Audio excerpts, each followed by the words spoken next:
Murat TV'den hayırlı akşamlar değerli izleyicilerimiz. Bu akşam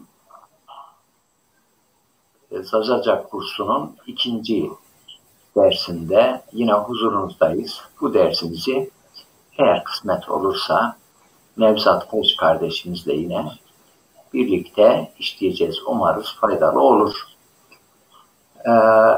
Bu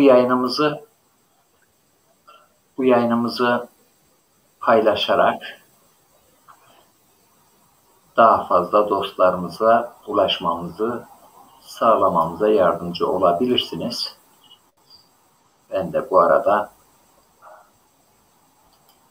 paylaşıyorum. Evet.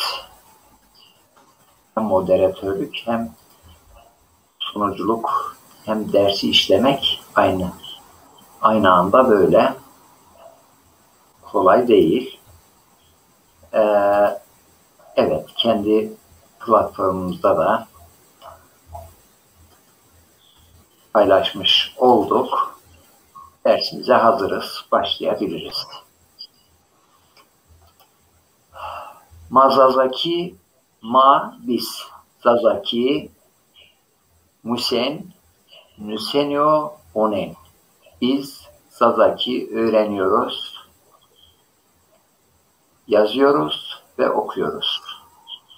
Şu tahtadaki yazının açıklaması odur. Nevzat kardeşim, bir de sizin şivenizle bir dinlemek istiyoruz. Mazazaki musen nusenyo une.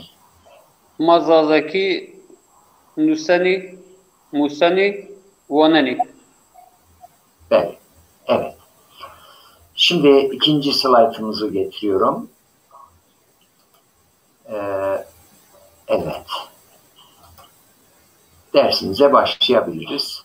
Hatırlayacak olursanız geçen haftaki dersimizde biz Zazaca alfabesini baştan sona kadar tanıtmış olduk.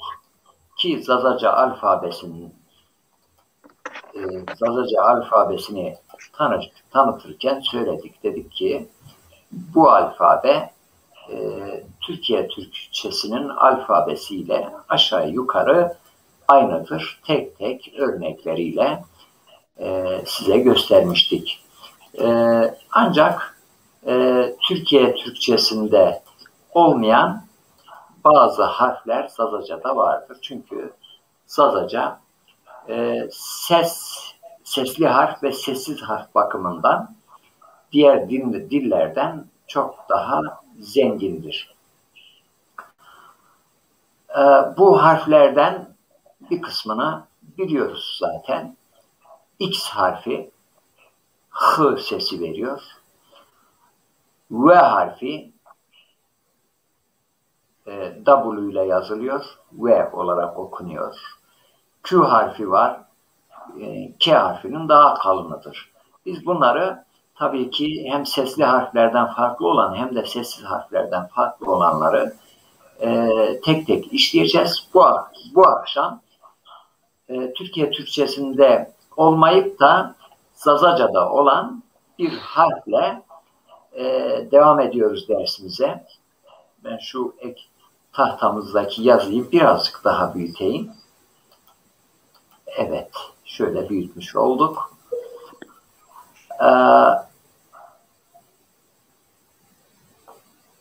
Evet. H harfi. H harfi. Biz buna Zazaca'da X harfi demiyoruz. H harfi diyoruz.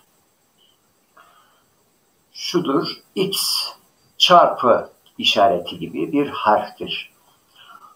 Tahtamızda yazılan yazıları da şöyle bir okuyayım bu arada merak edenler için. Ders Zazaki. Zazaki ki ekiyle dillere mesela Zazaki, Kurmançki, Tirki, İngilizki, Fariski, Almanki böyle dillerin sonuna ki eki koyarak ca, Türkçedeki ca ekini elde etmişiz. Zaza, zazadır. Ki zazaca olur. Mesela Türk, Türktür. Türki, Türkçe. Alman, Almandır. Almanki, Almanca. Evet, bu başka bir konudur. İleride bu konuya döneceğiz. Lete, lete bölümdür. Bölüm. Bugünkü dersimizin kısmı yani konu harfi H. H harfidir. Evet. Anadolu Türkçesinde kullanılmakta olan alfabede H harfi yoktur. Birçoğumuzun bildiği Arap alfabesindeki H, noktalı H var ya Arap alfabesinde. Evet, o H harfinin karşılığıdır. Gırtlaktan çıkar. Gırtlağın hemen girişinden çıkar. Boğazın başlangıcı, gırtlağın tam başlangıcından H olarak hırlayarak çıkardığımız bir sestir. Ki bu harf sadece Zazaca'da değil, demin söylediğim gibi Arapça'da, Farsça'da, Avrupa dillerinden de Almanca'da, İspanyolca'da ve diğer birçok dillerde bulunan bir sestir ve harftir. Aslında Anadolu Türkçesinde de bu ses var ama alfabede bu sesi kaldırmışlar. Dolayısıyla Türkiye Türkçesinde bu harf yoktur diyoruz. Şimdi Nevzat kardeşim, buraya kadarki bölümden anlaşılmayan bir şey var mı? Ben size sorayım. Seyircilerin adına seni Nevzat kardeşim düşmüş. Evet. Nevzat Yok, kardeşim. Evet. Evet. Anadolu buraya kadarki bölümden anlaşılmayan bir yer var mı? Hocam hayır, anlaşılmayan hiçbir yer yoktur. Şimdi örnekleriyle Harfine katiyen doğru değerli hepsini söylediniz.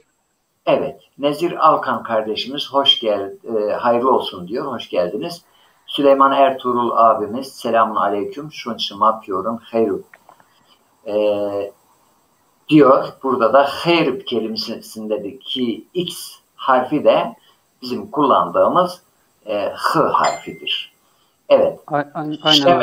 Şeveşima hayr bu. Bak burada da H harfini Hasan Baturay kardeşimiz hemen uygulamalı olarak bize göstermiştir. İsmail Apohan kardeşimiz şunşuma hayr demiş. Burada da yine X harfini görüyoruz. Vedat Karabulut kardeşimiz iyi yayınlar, iyi ders. Rabbim emeğimizi boşa vermesin diyor. Allah razı olsun. Amin. Nezir Alkan kardeşimiz şunşuma hayru diyor. Teşekkür. Evet. Evet hocam. Hepsi hoş gelmişler. Nezir evet. Alkan şimdi şunu yanlışlıkla şum yazdı sonra düzeltti. Bizde aklıma geldi. Şund akşamdır. Şev gecedir. Ama bir de bizim bu Sivan bölgesinde akşam yemeğine şum diyoruz. M harfiyle. Şum. Hocam biz de diyoruz. Aynen biz de diyoruz. Evet. Ali Meymandar kardeşimiz Şev şıma veşbu Murat TV Meyman şımar Zaf Sılami ve aleykümselam. Aleykümselam. Aleykümselam. İlhami Çağrı Tekin kardeşim. Selamun aleyküm. Şöyle şıma Pierre'in hayru. İşte burada da bizim işlediğimiz harfi İlhami Çağrı Tekin kardeşimiz de hayr kelimesindeki H harfiyle kullanmış. Bername şıma hayru. İşte hayr kelimesinde istisnasız bütün kardeşlerimiz doğru olarak kullanmışlar. Evet. Hocam şey de var, evet. Mesela hal kelimesi var. İşte dayı, teyze olsun hal diyoruz, hale diyoruz. Orada da çok kullanılıyor. Evet, şimdi önce bir şu ekranımızdaki örnekleriyle bir bakalım. Mesela hoh, şeftali. Aynen hocam, bizde de. Tekrar edebilir misin? Hoh, şeftali. Huare, derin. Hocam yazıyı biraz daha büyütebilir misiniz? Evet, büyüteyim. Yetiyor Yeterli mi? hocam. Evet. Daha da büyüteyim. Aynen hocam. Ho'ların derin. Evet, siz horu diye telaffuz Aynen. ediyorsunuz, doğru mu? İki sesli harf yerine bir o veya u harfiyle horu diyorsunuz. O harfiyle bitiriyoruz hocam. Tamamlıyoruz. O Horu, harfiyle sadece horu, Huri'nin. Evet. derin. Evet, bu şive farkıdır. Bütün dillerde şive farkları vardır. Bununla ilgili bir örnek vereyim. Yani bu bazen bizim Zaza kardeşlerimiz işte çok farklı şive var. Bu nasıl olur? Nasıl anlaşacağız? Nasıl yazacağız? Nasıl edeceğiz? Yani bütün milletlerde vardır. Bütün dillerde vardır. Onlar nasıl halletmişlerse biz de öyle halledeceğiz. Yani Aynen. ki bizim dilimizde çok gelişmiş bir dildir. Diğer dillerden daha kolay biz halledebiliriz diye düşünüyorum. Yani örnek vereyim bir. Gidiyorum İstanbul'da. Aynen İstanbul'da gidiyorum o. Gidiyorum. O R'yi kaldırarak gidiyorum diye telaffuz eden var.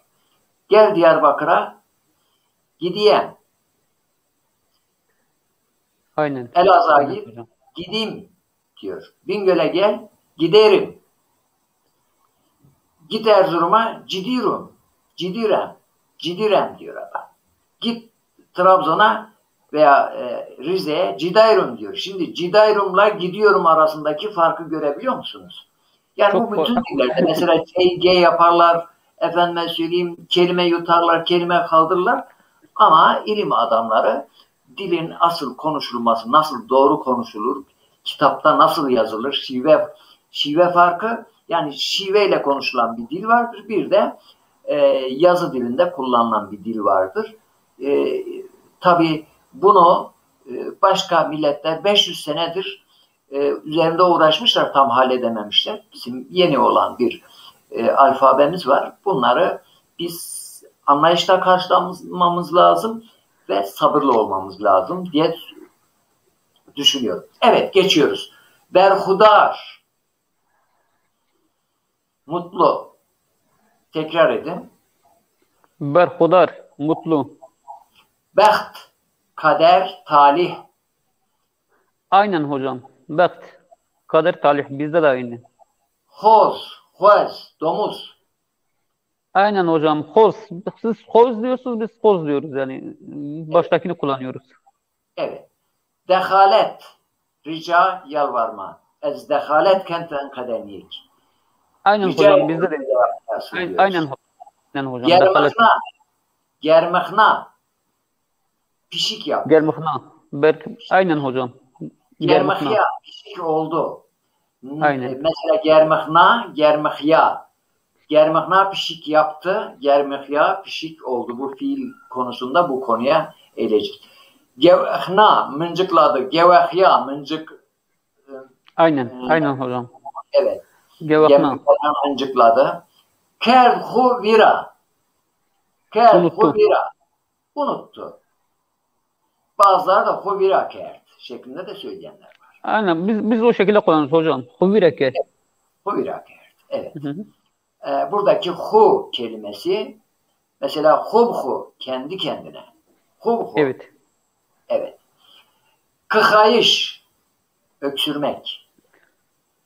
Kod Tıkayı. huver. Evet. Kod huver. Mahcup Mahcup oldu. oldu. Utandı. Utandı. Lök dahur. Lök. Kıvırttı. Evet. Evet hocam. Bizde de aynı. Mıh. Çivi. Çarmıh. Çarmıh. Çarmıh. Hocam ben çarmıhı bilmiyorum. Çarmıh. Çarmıh. Hazreti İsa'yı çarmıha çaktılar. Tamam hocam. Haçtır. Aynen. Haç var ya, ona E, çarmıh da deniyor. Bu he. Sazacadan alınma. Nalçık. Nalçık kullanıyor musunuz? Hocam nalçık. Biz nalcık diyoruz. Yani sizinki doğru, bizimki şu anda burada asimile olmuş. Nalçık. Hı Ne? hı. Küçük balta değil mi? Evet. Evet. Küçük balta. Biz Şimdi nalcık. evet, Burada birkaç örnek gördük. Böyle biraz daha örnekleri arttıralım. Ben değerli dostum Abdurrahman Genci'nin sözlüğünden örnekleri size getireyim. Onun sözlüğünü buraya ekrana yansıtacağım. Kendisine de söylemedim, müsaade de istemedim ama biliyorum bana müsaade eder. O sıkıntı yok. Evet, şimdi bir sözlüğün ilgili harfini getirerek evet burada onu ekrana yansıtayım. Evet, geldi ekrana. Şimdi bunu biraz daha büyüteyim müsaadenizle. Evet hocam. Değil mi? Hı hı. Biraz daha büyütelim.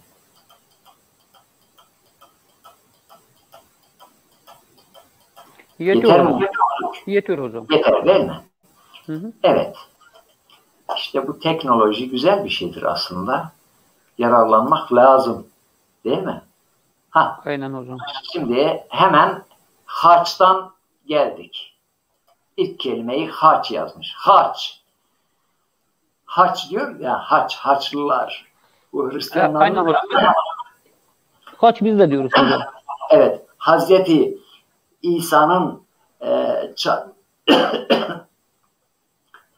çarmıha gerilmesini sembolize eden artı işareti şeklindeki haç. Ona çarmıhlar deniliyor. Evet, haç. Hafık, hofuk, oyulmuş, içi çürümüş. Kop, evet. Diyoruz ya. Evet. Hafın, gizli çıkış kapısı. Hafın. Ona hapung da diyenler var. Ben duymuşum. Biz hapeng diyenler var. Hapung diyenler var. Evet. Hapeng diyoruz biz. Evet. Hafiyi, casus, hafiye. Hafiti, casusluk. Hafiti kardeş, casusluk yapmak. Ben sayfayı biraz daha yukarı çekeyim. Aynen hocam. Evet. Mesela hag. Hag. Ena sa haga. Ena alonç haga. Türkçesi nedir hatırladın mı? Hamçi hocam. Evet. Ham, çi. Hı. Evet hocam. Hagi. Hamlık, çiftlik. Çiğlik. Eki, lik anlamı veriyor. Haguz. Haguz, hamlık kokan. Tam olgunlaşmamış. Hal, dayı. Hal, esasen doğrusu hal dayıdır. Hale teyzedir. Hale teyzedir. Hale diyoruz hocam biz. Hale. Evet. Hale. Evet. Halcini. Var o da var. Yenge dayının hanımı. Dayı eşi, yenge. Hı hı. Halis, saf, samimi şeydir. Sanırım aynen. Arapça kökenli bir kelime. Hali, Farsçadan bize geçen bir kelime. Hali, halıdır. Evet hocam. Sayfayı biraz daha yukarı kaydıralım. Biraz daha şöyle değiştirelim. Hı. Halo kardeş. Mefolonkes halo kerd. Bizde kullanıyor burada. Ağır davranmak, oyalamak gibi farklı oyalama hocam. Evet. Yani kardeş hani böyle yaklaşmak gibi bir şey oluyor. Evet, yani yakınlaşmak anlamında ben kullandığını biliyorum. Evet. Oyalamak anlamında kullandığını ben burada bu sözlükten öğrendim. Halza. Dayı ya da teyze oğlu. Teyze oğlu. Biz sözlüğe daldık. Misafirlerimizi unuttuk. Efendim. Bak sözlüğümüzün sahibi de buradadır. Abdurrahman Genci. Şunşuma herip. Sen sözlüğünden odur yararlanıyoruz. Allah senden razı olsun. Erdoğan Çelikel. Bername şıma herip.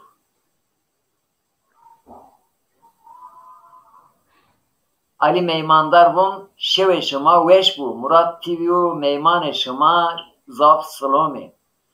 Nezir Alkan o demiş. Nezir Alkan Huri Hal. Evet. İlham Cennet selam aleyküm. Şeveşıma hayrim. Nezir Alkan Hapet. Hapet. Halcini. Evet. Zerveş Deza ne demiş bakalım. Hayırlı yayınlar, hayırlı akşamlar. Cümleten inşallah bir ortak yazımız da olacak. Yok, evet, kesinlikle olacak. Yani bundan şüphemiz yoktur. Şu an itibariyle çok rahatlıkla anlaşıyoruz artık. Yani bundan 5 sene öncesine göre çok daha iyi durumdayız. Kesinlikle. Ben 5 sene, kaç sene önceydi yayın yapıyorduk. Israrla arkadaşlarımıza lütfen arkadaşlar rica ediyorum mesajlarınızda Zazaca yazın. Bu aynı zamanda Zazaca yazı yazmaya bizi alıştırır diyordum. Arkadaşlar çekiniyorlardı. Acaba yanlış yazar mıyım? Acaba yazışımda bir hata olur mu diye çekiniyorlardı. Ama yayınlarımızda bazen Türkçe yayında arkadaşlarımız katılıyorlar. Türkçe yayının tamamında Zazaca mesajı yazıyorlar. Yani eskiden Zazaca yayınlarımızda Türkçe mesaj yazıyorlardı. Tam tersine döndü ki bu bayağı ileriye gittiğimizin canlı işaretidir. Evet, haza, halmi, hayını, home, habateka bihir vazena. Humatura razibun, Erdoğan Çeliker. Beli. Biz misafirlerimizi unutmuyoruz. Ama bu arada dersimize biraz daha hızlandıralım diyorum. Evet. Hocam yok dedim, bu gurur verici bir şey. Bakın biz yayını Türkçe yayını yapıyoruz. Şu anda Zazaca bize mesajlar geliyor. Yani bundan daha... Yani öyle olması lazım. Kesinlikle öyle olması lazım. Mesela birçok Zaza'mızın düğünlerine gidiyorum. Düğünlerinde Zazaca türkü hemen hemen söylenmiyor. Üzülüyorum. Sonradan söylüyorum. Veya Zazaların tamamı Zaza olan camide mevlid programına gidiyoruz. Bakıyorsunuz mevlid programı ya Türkçe mevlid okunuyor ya da Kurmancı mevlid okunuyor. Ya izleyenler, yani sen şimdi git İngiltere'de Türkçe mevlid okursan adamlar anlamazsa ne derler? Ya biz anlamıyoruz derler. Şimdi onun için ibadetlerimizde olsun, camilerimizde, düğünlerimizde, özel sohbetlerimizde, evlerimizde vesaire biz gayret etmemiz lazım, yani çabalamamız gerekiyor ki bu farkındalık oluştu, bu uyanış başladı. İnşallah bu böyle devam eder gider. Biz dersimize dönelim. Sohbet aynen hocam. Arada iyi oluyor ama hal hırç işe yaramaz. Malzeme atık. Hanedan. Evet. Aynen hanedan. Yani hane sahibi anlamına geliyor. Veyahut yani misafiri çokça kabul eden, çok misafiri gelen gidene de hanedan deniyor.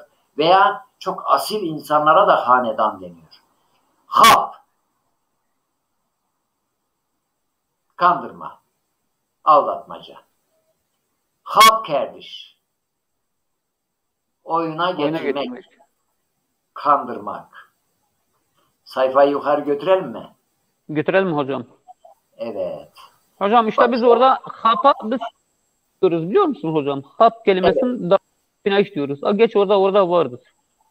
Evet. Hapu. Evet. Tartı. Bu anlamda hapu, tartı, terazi.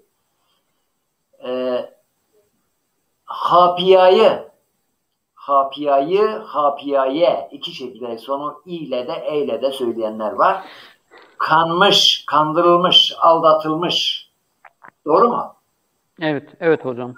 Hapiyayış, kanmak, kandırılmak, aldatılmak. Aynen. Harfiyat, bizim Türkçe'de he ile söylenen harfiyat, kazı. Aynen, aynen hocam. Harpiyet, Elazığ'ın eski ismi Harput'u biz harpiyet olarak telaffuz ediyoruz. Hocam biz buna harpiyet diyoruz. Yani biraz uzaklaştık sanki. Evet. Evet. Harpiyet diyenler var. Harpiyet. Bizim burada harpiyet diyorlar. Evet.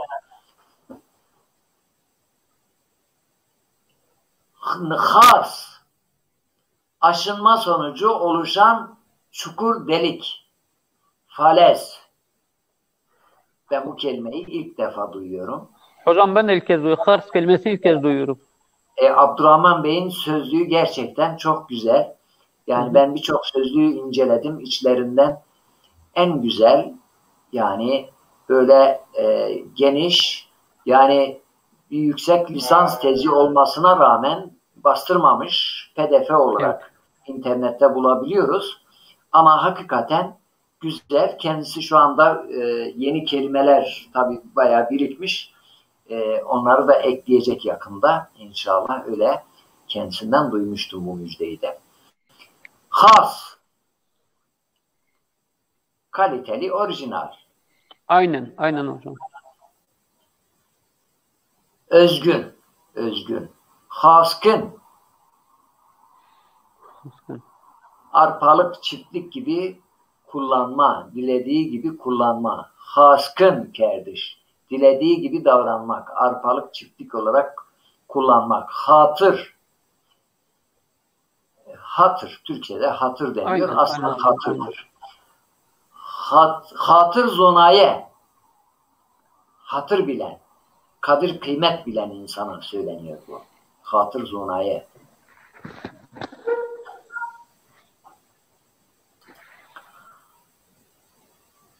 Evet. Hatme. Hatme. Halka tutmak. Hatun. Hatun. Bayan. Havli. Evet. Havlu. Hah. Bunu hiç kullanıyor musunuz? Hayır hocam. Pemahmek. Benimle dalga geçme. Benimle oynama deniyor. Pemahmek. Biz kullanıyoruz. Evet. Zaten şive ve lehçe, farklı lehçelerin, şivelerin bulunması dile zenginlik katılıyor. Bazı kelimeler bir şivede kullanılıyor, bazı diğer şivelerde kullanılıyor. Bunları topladığınız zaman, bir araya getirdiğiniz zaman o dil daha da zenginleşiyor. Onun için dilini korumak isteyen lehçelerine de sahip çıkması lazım, şivelerine de sahip çıkması gerekir. Aynen hocam. Çağrınayış, eğlenmek, zaman geçirmek. Betiş, eğlenmek, zaman geçirmek. Hahud, yalancı, yalama olmuş. Hain, hain, Türkçe'ye geçmiş. Evet, bakayım. Evet, şöyle bir tane daha gidersek tamam. Gelelim. Hainti kardeş, hainlik etmek.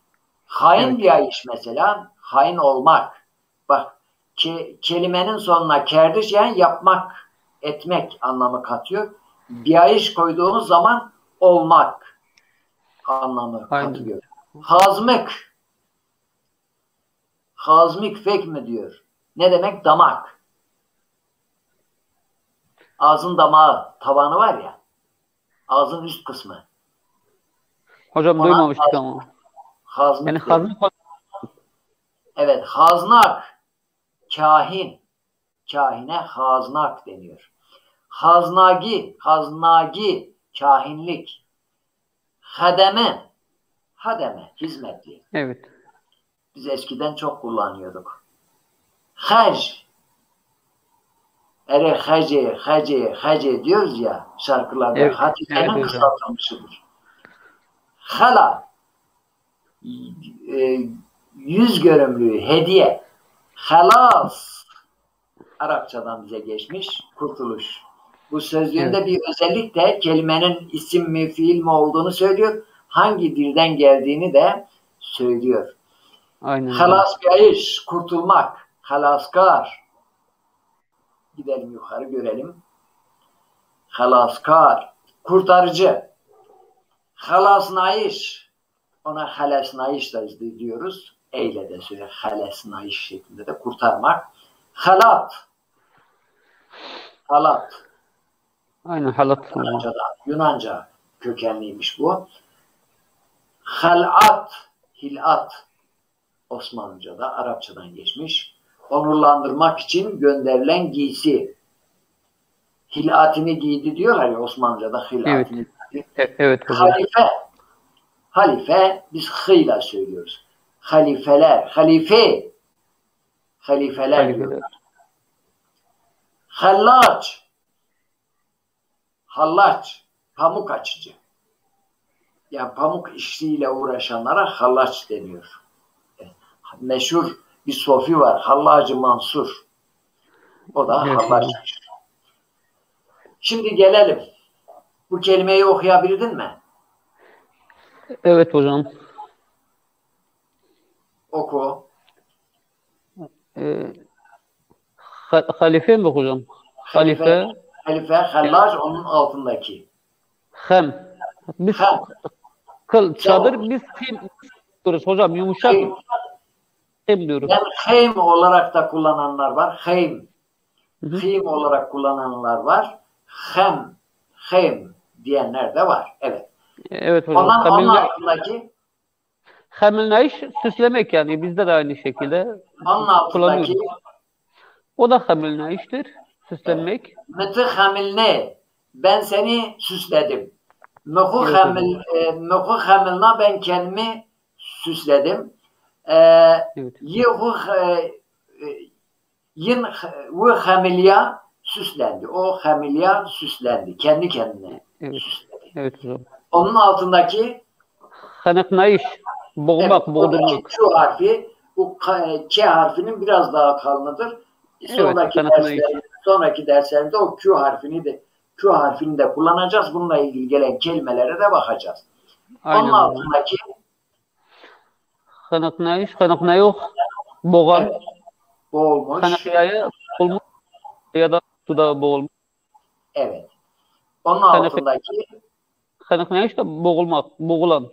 Evet. Daha bir sürü kelime var. Şimdi evet hocam. Biz hepsini bugün ekranımıza getirip çok fazla zamanınızı almak istemiyoruz. Şimdi neticede özellikle şiir yazan veyahut tereddüdü olan kardeşlerimiz mutlaka her zazanın evinde, elinin dibinde bir tane zazaca sözlük olması lazım. İşte Abdurrahman Bey'in sözlüğü var, internette ararsanız çok rahat bulursunuz. Roşan Hayg'ın sözlüğü vardır, İbrahim Buka'nın yazdığı vardır. Yani burada isimlerini hepsini Mehmet Aydar Bey'in yazdığı vardır. Yani benim evimde 5-10 tane sözlük bende vardır. Ama her zazanın elinde mutlaka bir sözlük olması lazım. Tereddüt ettiğimiz bir kelime olduğunda acaba bu kelimeyi nasıl yazabiliriz diye mesela diyelim ki Q ile mi yazacağım, K ile mi yazacağım şeklinde. Mesela da nedir? Kue. Bunu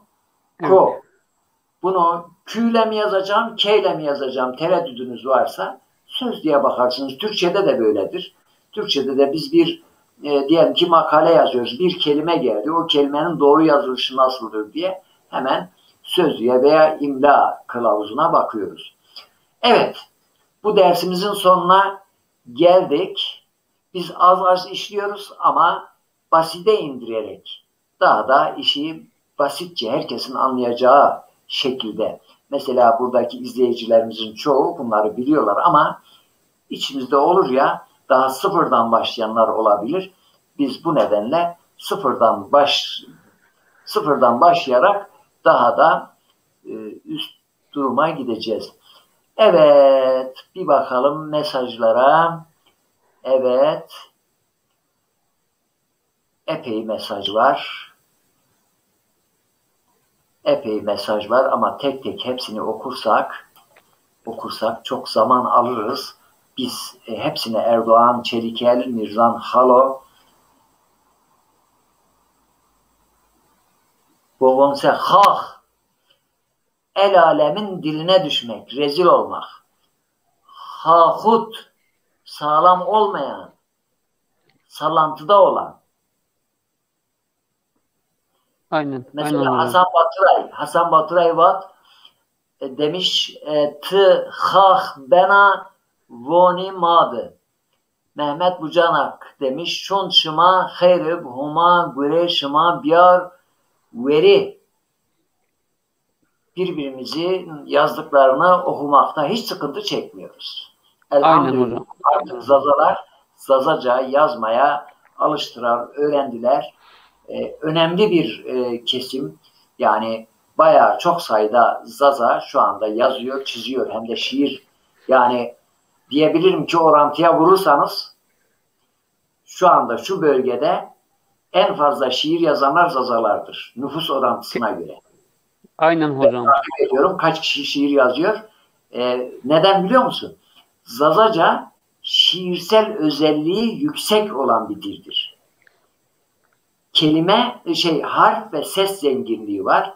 Bir de seslerinde bir şiirsel özellik olduğu için Zazaca şiir yazmak çok daha güzel, çok etkilidir. O nedenle Zazalar daha çok şiir yazanlar var. Yeni olmamıza rağmen şu anda orantıya vurduğun zaman hem komşumuz olan Kurmancılardan ve Türklerden daha çok şiir yazmaya başladık. Elhamdülillah.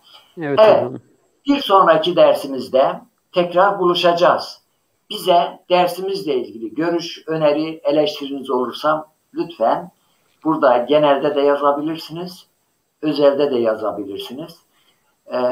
Bu derslerimiz birinci seviyeyi yaklaşık 15 ders götüreceğiz. 15 dersten sonra ikinci seviyeyi başlayacağız. Biraz daha gramer konularına o zaman daha fazla gramer konularına o zaman gireceğiz. Biz Aynen burada hocam. dersleri işlerken herhangi bir ben bu Merkez, Bingöl, Elazığ, Diyarbakır lehçelerine kısmen hakimim. Dersim lehçesinden de kısmen biliyorum. Süverek tarafından da biliyorum. Ama istiyorum ki herkes şu anda kendi lehçesinde yazsın. Lehçelerimiz de, yani dilimiz kaybolmadığı gibi lehçelerimiz ve şiirlerimiz de, bu zenginliklerimiz kaybolmasın. Bununla birlikte ortak bir dilimiz de oluşsun istiyoruz. Nevzat kardeşim, Evet. şimdi senden böyle biraz uzun mesaj istiyoruz. Bir mesajlar ver bize. Var hocam. Hocam çok mutluyum. Mutlu olduğum kadar da umutluyum. Dilimiz üzerinde çok mutluyum. Mutlu olduğum kadar da umutluyum. E, yani bu inşallah biz bu çalışmamızı bitirdiğimizde beraber bir sefer geleceğiz. İşte biraz ki yaz yani verici. Yani Evet. hocam anlatılmaz. Gerçekten anlatılmaz. Tabii ki duygular, şimdi geçen bir yerde okudum. Diyor duygular duygular e, duyguları kelimelerle ifade etmek, yani sözle ifade etmek çok zordur. O duyguların Evet. hepsini kelimelerle ifade etmek zordur. Ama kelimelerle ifade ettiklerimizi de yazıya dökmek çok zordur. Kesinlikle Yani hocam. birçok duyguyu kelimeler ifade etmez. Hangi kelimeyi getirirsen getir, o duyguyu ifade etmeye yetmez. Aynı şekilde mesela birçok yazmak istediğimiz şey var ama bu defa yazı kifayet etmiyor. Bu nedenle ama kalpten kalbe bir bağ var ya, samimiyet, Evet. dostluk, sevgi, hoşgörü gibi güzel duygular, onlar efendime söyleyeyim kalpten kalbe kelimesiz ve harfsiz ve yazısız gider. Bunu da biliyoruz. Burada programımızı bitiriyoruz. Bir bakayım kaç dakika götürmüşüz.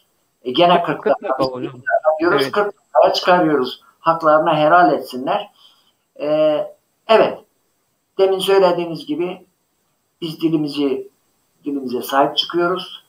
Ama üstüne basa basa söylüyoruz. Irkçılık yapmıyoruz. Irkçılık yapanları lanetliyoruz. Kesinlikle şiddetten taraf bizim o taraflarda şeyimiz yoktur. Şiddetten uzak, sevgi dili, muhabbet diliyle ırkçılıktan uzak Cenab-ı Hakk'ın bize hediye ettiği bu ana dilimizi yaşatmaya çalışıyoruz. Umarız başarırız. İnşallah hocam. İnşallah. Rabbim sizleri başımızda eksik etmesin. Biz başarırız. Allah razı olsun. Allah razı olsun. Ekranım donuyor sanki. Nevzat kardeşime burada bana arkadaşlık eşlik ettiği için çok teşekkür ediyorum. Bizi burada yalnız bırakmayıp bizi izlediğiniz için sizlere tek tek teşekkür ediyorum. Hayırlı geceler. Hoşça kalın. Şen kalın, esen kalın, huzur içinde kalın, barış içinde kalın. Allah'a emanet olunuz efendim. Hayırlı akşamlar. Şu an bazı perin bu.